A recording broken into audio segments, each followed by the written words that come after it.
Nous allons aborder ici l'histoire de Thalès. Tout ce que je vais vous raconter est issu d'un livre de Denis Gage que j'aime beaucoup, qui se nomme Le théorème du perroquet. C'est un livre sur l'histoire des maths, excellemment écrit. Et je vais citer ce livre la plupart du temps dans cette vidéo. Je l'ai un petit peu illustré en images. Donc Thalès est né en 625 avant Jésus-Christ à Milet. Milet, c'était une ville qui appartenait à la Grèce. On la voit ici sur les contours méditerranéens. On voit ici l'Égypte, la Grèce. Thalès a été le premier penseur de l'histoire. Je ne dis pas qu'avant lui, personne n'avait jamais pensé. Oh non, ça pense depuis longtemps. Avant lui, il y avait des mages, des scribes, des prêtres, des comptables, des conteurs, qui récitaient des prières, effectuaient des calculs, racontaient des mythes. Thalès, lui, il a fait d'autres choses. Il s'est posé des questions. Par exemple, qu'est-ce que penser? Ou quel lien y a-t-il entre ce que je pense et ce qui est? Ou encore, est-ce qu'il y a des choses qui échappent à ma pensée? De quoi est faite la nature? À l'époque de Thalès, au VIe siècle avant notre ère, la philosophie et les mathématiques étaient totalement imbriquées. D'ailleurs, ces mots n'existaient pas encore, ils ont été inventés plus tard, et plus tard encore, ils se sont séparés. Thalès ne s'est pas beaucoup occupé des nombres, il s'est principalement intéressé aux figures géométriques, cercle, droite, triangle. Il fut le premier à considérer l'angle comme un être mathématique à part entière, dont il fit la 4e grandeur de la géométrie, rejoignant ainsi le trio déjà là, longueur, surface, volume. Thalès affirma que les angles opposés par le sommet formés par deux droites qui se coupent sont égaux. Vous connaissez bien ce théorème. Il a aussi dit que 3 points non alignés définissent non seulement un triangle, comme on voit en rouge ici, mais aussi un cercle, ce qui n'est pas évident. Effectivement, par 3 points donnés passe toujours un cercle. Il a aussi démontré qu'un triangle isocèle avec 2 angles égaux, établissant ainsi un lien fort entre les longueurs et les angles. 2 côtés égaux, 2 angles égaux. Un jour, Thalès embarqua sur un navire et partit pour l'Égypte. Poussé par les vents étésiens qui ne soufflent qu'en été durant les périodes de canicule, le navire accomplit la traversée d'une traite. Arrivant en vue des côtes égyptiennes, pénétra dans le lac Mariotis, où Thalès s'embarqua sur une felouque qui devait remonter le Nil. Après quelques jours d'un voyage interrompu par de nombreux arrêts dans les villes bordant le fleuve, il l'aperçut, dressée au milieu d'un large plateau, non loin de la rive, la pyramide de Khéops. Thalès n'avait jamais rien vu d'aussi imposant. 2 autres pyramides, Képhren et Mykérinos, s'élevaient sur le plateau. À côté, elles paraissaient petites, et pourtant, tout au long du voyage sur le Nil, les voyageurs l'avaient pourtant averti. Les dimensions du monument dépassaient tout ce qu'il avait imaginé. Thalès quitta la felouque. À mesure qu'il s'approchait, sa marche se fit plus lente, comme si le monument, par sa seule masse, parvenait à ralentir ses pas. Il s'assit, vaincu. Un félin sans âge s'accroupit à ses côtés. Il lui dit que cette pyramide a été dressée par le pharaon Khéops dans le seul but d'obliger les humains à se persuader de leur petitesse.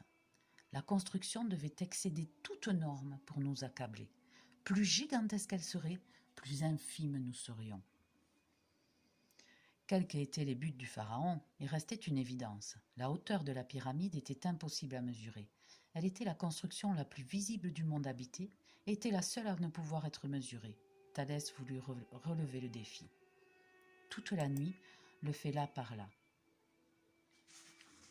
Au matin, lorsque le soleil éclaira l'horizon, Thalès se leva et regarda sa propre ombre se déployer en direction de l'ouest.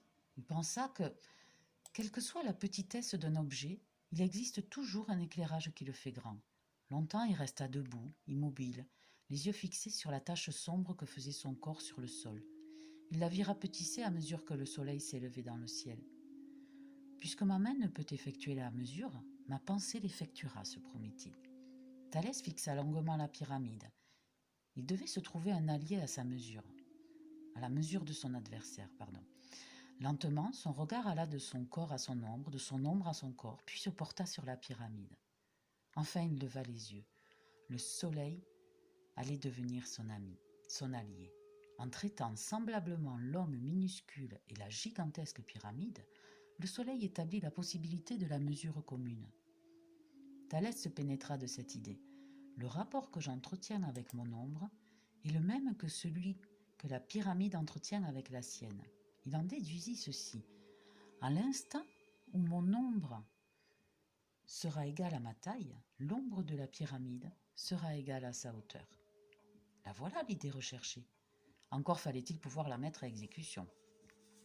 Thalès ne pouvait effectuer seul l'opération, il fallait être deux. Le Fella accepta de l'aider. Le lendemain, dès l'aube, le Fella se dirigea vers le monument et s'assit à l'ombre immense de la pyramide. Thalès traça dans le sable un cercle au rayon égal à sa propre taille, se plaça au centre, se redressa afin d'être bien droit. Puis il fixa des yeux le bout de son ombre. Lorsque celle-ci effleura la circonférence, c'est-à-dire lorsque la longueur de l'ombre fut égale à sa taille, il lança un cri au Fella. Le Fella, qui guettait, planta immédiatement un pieu à l'endroit atteint par l'extrémité de l'ombre de la pyramide. Thalès courut vers le pieu. Ensemble, sans échanger un mot, à l'aide de la corde bien tendue, ils mesurèrent la distance séparant le pieu de la base de la pyramide. Quand ils eurent calculé la longueur de l'ombre, ils connurent la hauteur de la pyramide.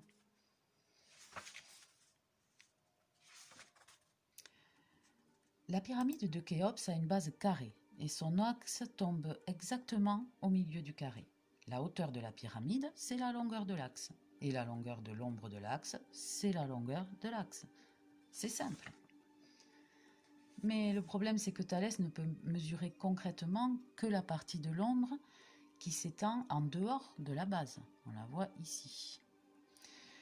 L'autre partie de l'ombre, celle qui est à l'intérieur ici, est inaccessible. On ne peut pas s'introduire dans la pyramide.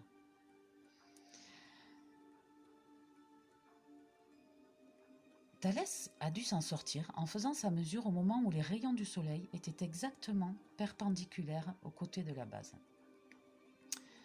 Perpendiculaire au côté de la base, ça implique que la partie cachée était égale à la moitié d'un côté.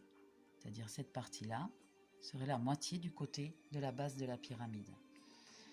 Ainsi, la hauteur de la pyramide était égale à la longueur de l'ombre, ici, en noir, plus la moitié du côté de la pyramide.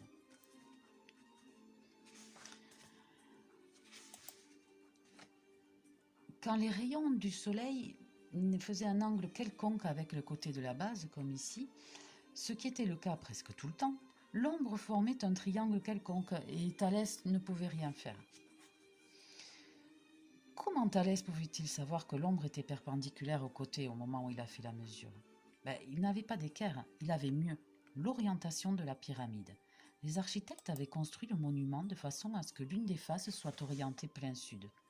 L'ombre est perpendiculaire au côté au moment où le soleil est à son zénith, à midi exactement. La pyramide ne fait pas une ombre visible,